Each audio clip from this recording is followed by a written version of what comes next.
محترم سامعین و ناظرین، ہمیشہ مثبت سوچ رکھا کرے، منفی سوچ سے اپنے آپ کو دور رکھے۔ یاد رکھے، منفی سوچ سے قبیلے کے قبیلے تباہ و برباد ہو جاتے ہیں، منفی سوچ سے خاندان تباہ و برباد ہو جاتا ہے، منفی سوچ سے معاشرت تباہ و برباد ہو جاتا ہے۔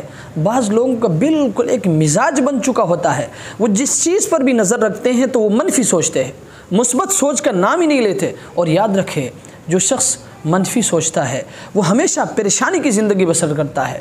حضرت ذوالنون مصری رحمۃ اللہ علیہ ایک بزرگ گزرے ہیں۔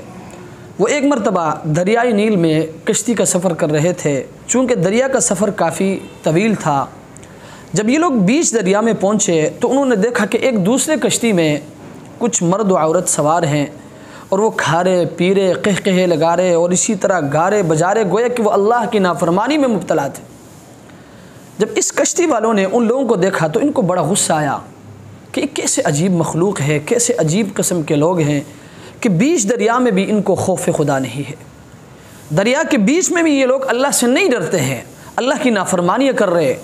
تو اس کشتی والوں نے حضرت ذوالنون مصری رحمۃ اللہ علیہ سے عرض کیا کہ حضرت، آپ ان کے لیے بد دعا کرے کہ اللہ تبارک و تعالیٰ کشتی سمیت ان کو غرق کر دے۔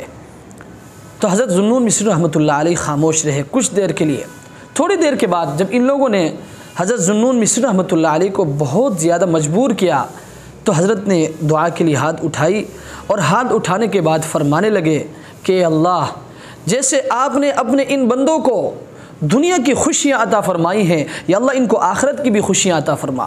ظاہر سی بات ہے، آخرت کی خوشی کیسے ملے گا جب یہ لوگ اللہ کی نافرمانی چھوڑ دیں گے، جب یہ لوگ نیک بنیں گے۔ دیکھیں نا حضرت کا مثبت سوچ، اگر اس کی جگہ میں ہم ہوتے تو ہم کیا کہتے؟ اللہ ان کو غرق کر دے، اللہ ان کو تباہ و برباد کر دے۔ تو یاد رکھیں محترم سامعین و ناظرین، یہ منفی سوچ ہے۔ ہمیشہ مثبت سوچ رکھا کرے، اس سے خاندان بچ جاتا ہے، اس سے قبیلے بچ جاتے ہیں۔ جو لوگ منفی سوچتے ہیں وہ ہمیشہ پریشانی کی زندگی بسر کرتے ہیں۔ اللہ تبارک و تعالی ہمیں ہمیشہ مثبت سوچ رکھنے کی توفیق عطا فرمائے۔ وآخر دعوانا ان الحمد للہ رب العالمین۔